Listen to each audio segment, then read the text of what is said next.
মাশাআল্লাহ, আমার পুডিংটা কত সুন্দর হয়েছে দেখো বন্ধুরা, কেমন থলথলে ও সফট হয়েছে দেখো বন্ধুরা। এই পুডিংটা বানানোর জন্য কিন্তু আমি একটা সিক্রেট টিপস ব্যবহার করেছি।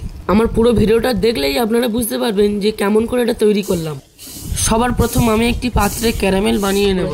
আমার ক্যারামেলটা রেডি হয়ে গেছে। এখন আমি যে পাত্রে পুডিংটা সেট করব সেই পাত্রে ঢেলে নেব। এখানে আমি ক্যারামেলটা নাড়িয়ে সেট করে নিচ্ছি। এখানে আমি 4টে ডিম ভেঙে ভালো করে ফেটিয়ে নেব। তার সঙ্গে হাফ বাটি চিনি দিয়ে ভালো করে ফেটিয়ে নিতে হবে, যাতে চিনিগুলো ভালো করে গুলে যায়। আমার চিনিটা ভালো করে গুলে গিয়েছে। এখন আমি এটা এক সাইডে রেখে দেবো, দিয়ে আমার সিক্রেট রেসিপিটা আরম্ভ করব। এখানে আমি হাফ বাটি পরিমাণ গুঁড়ো দুধ নিয়েছি। এখানে আমার সিক্রেট ইনগ্রেডিয়েন্টসটা হলো 1 চামচ কর্নফ্লাওয়ার। এই 1 চামচ কর্নফ্লাওয়ার দিলে আমার পুডিংটা একদম ঠিকঠাকভাবে রেডি হয়ে যাবে।